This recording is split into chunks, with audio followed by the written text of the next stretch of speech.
All right. We are joined now by Creighton head coach Greg McDermott. He's joined by senior forward Denzel Mahoney. We will start with an opening statement from the coach. Go ahead. Jeez. Typical. This is kind of an old school Big East game. It's been really 3 games in a row that we've been in a rock fight, and Butler's makes it really hard for you with their defense. Obviously, Providence's length and physicality makes anything easy very difficult, and Connecticut is right in the same. Is exactly the same. So I thought our guys handled that well. We obviously battled some foul trouble again, much like the game at their place where we had a couple starters get that second foul, and because we had the lead, we decided to roll the dice there, and that allowed them to take away the separation we had the first half. But I thought our guys started the game with a lot of intensity, a lot of effort. While we didn't make shots, I think we were scored on one of our first 6 possessions. They only scored on 2 of 9, I believe, to start the game. So that allowed us not to let them get any separation early. A lot of the things that I thought were missing against Providence, they were there this afternoon. Even though we didn't particularly shoot it well from the 3-point line again. All right. Questions? Again, use the raised hand feature, and we'll call on you. If you've got a question, we'll start with Matt DeMarinis. This is for Denzel. I guess when you look back at the way you guys started the Providence game and the way you guys started today defensively, you guys forced 4 turnovers in the first 7 possessions. They obviously couldn't shoot, couldn't get a lot of quality looks either. What was the difference to you in the last game against Providence and today defensively? I think against my fault. I think against Providence, we just came out slow and they just threw the first punch. And I think today we just put an emphasis on throwing the first punch and being aggressive on both ends, especially on the defensive end, so they didn't get going at all. All right, next we'll go to Matt Foster. This is for Matt. Matt, the way your guys came out sluggish against Providence, were you pleased to see their response today to come out grinding, make UConn, earn every point that they got today? Yeah, I was very pleased, and it's what we talked about really for 2 days. Control the controllables. You can't control whether the basketball goes in the baskets. You just can't. The best shooters in the world miss over half their shots, and sometimes you run into a game or a few games where some of your best shooters have those off nights on the same night, and it happens once in a while. And there are games where we make 15 or 16 threes and we have everybody going on the same night. Those are just as rare as the ones that you saw this week. And the truth is somewhere in the middle usually. But I liked our fight. I liked our toughness. I thought we were connected. I thought we really communicated. And I thought we got good shots. And early in the game we just didn't make them. But we didn't hang our heads. We kept fighting. And UConn's extremely well coached. And there's a reason they're ranked in the top 25. All right, next we'll go to John Niatawa. Denzel, you scored, on the 3-point line, you took it in high, you maybe hit a couple mid-range jumpers. How tough is it to find the right scoring spot against this defense? They're so long that they can cover ground quickly. How do you know where to stop your drive or when to pull up, that sort of thing? I worked a lot on my game this offseason, so I seen a lot of reads, and I just was reading the defense and trying to pick the best shots and to help us win. I think that was a big thing.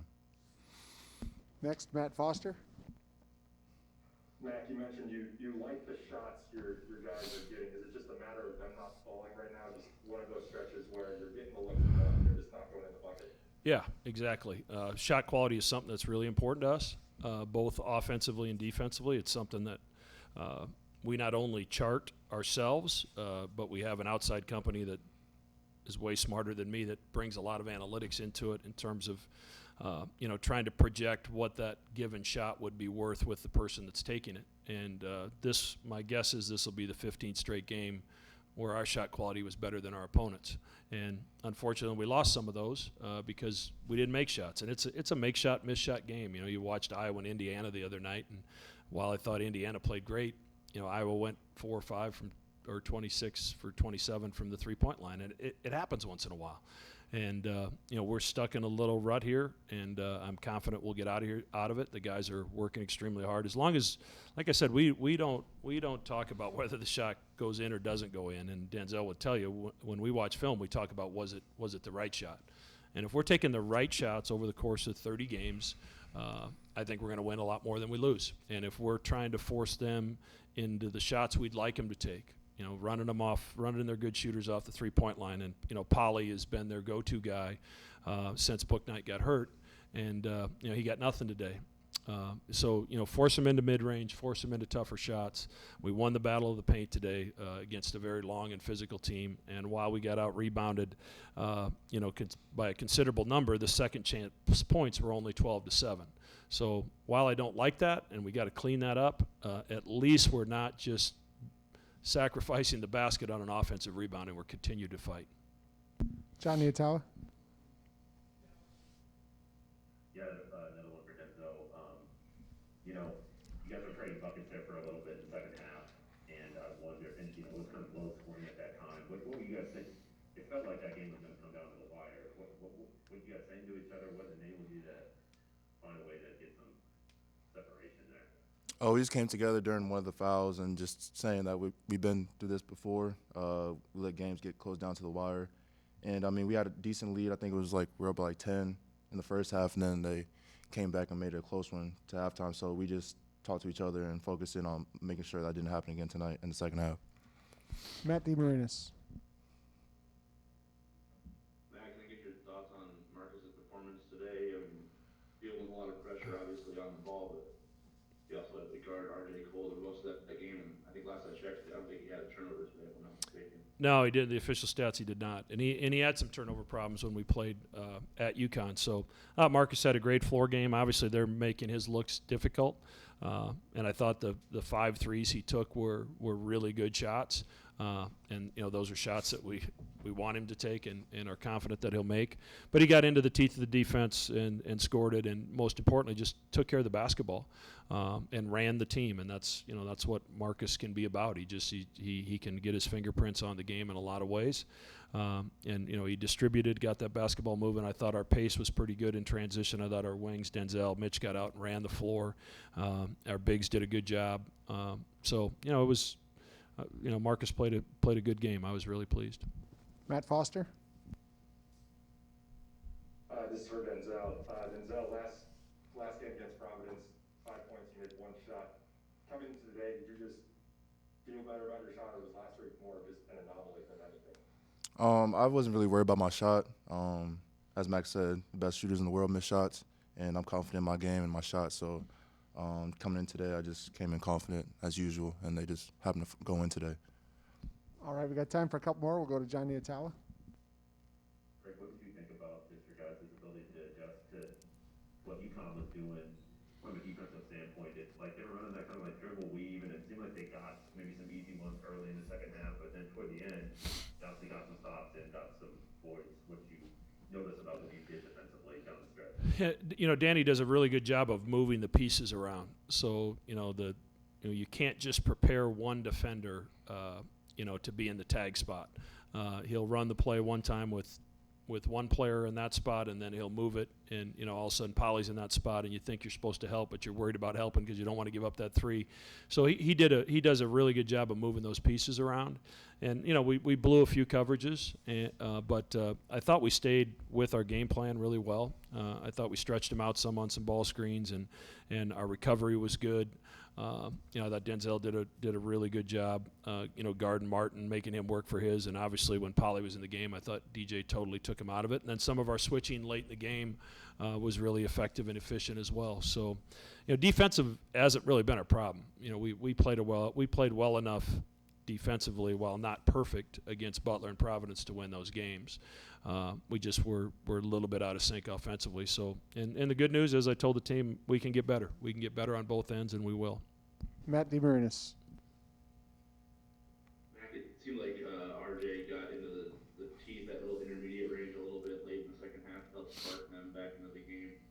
But I don't know if you guys let him in there as easily in the second half. What did you do in terms of adjustments, or just doing a better job of keeping him from getting it downhill so much in the second half? Well, he initiates a lot of offense with him without Book Knight. And, his ability to get into the paint, create for others is really, really good. And he had a couple mid-range shots, which frankly, as long as we're getting a hand up, those are shots that we're willing to live with. But he's a good player, and I thought our guys did a good job. We were trying to be aggressive with him on ball screens, just so he didn't feel comfortable. And like I said earlier, I thought Marcus, when he guarded him, did a good job. Sharif came in, even though he's not healthy, and did some good things on him as well. And we'll wrap things up with a final question from Matt Foster.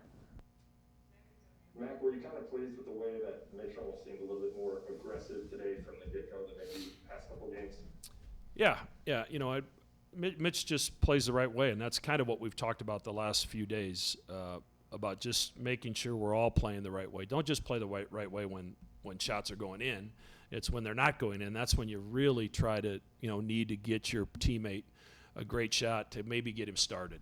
And I think some of the issues we had on against Butler and Providence, they weren't because we're selfish. It's that guys are trying to make plays to kind of save the day. And when things don't go well, there's not a more important time than to count on each other and make plays for one another, to try to get something a little bit easier, to try to get us out of our slump. And like I said earlier, I thought Denzel was really aggressive. He picked his spots. I thought I liked his mid-range game better today than I did against Providence, because I thought he got to the spot and it wasn't necessarily challenged. They didn't bring help, and he's really good at that shot in that situation. Mitch got to that a couple times, made a big play going to the basket late in the game, and he's got to do more of that. And if they're going to run these guys off the three-point line, then they have to counter that. And I thought Denzel did a great job of that today, and Mitch did as well, especially late. All right. Thank you, gentlemen. Thanks.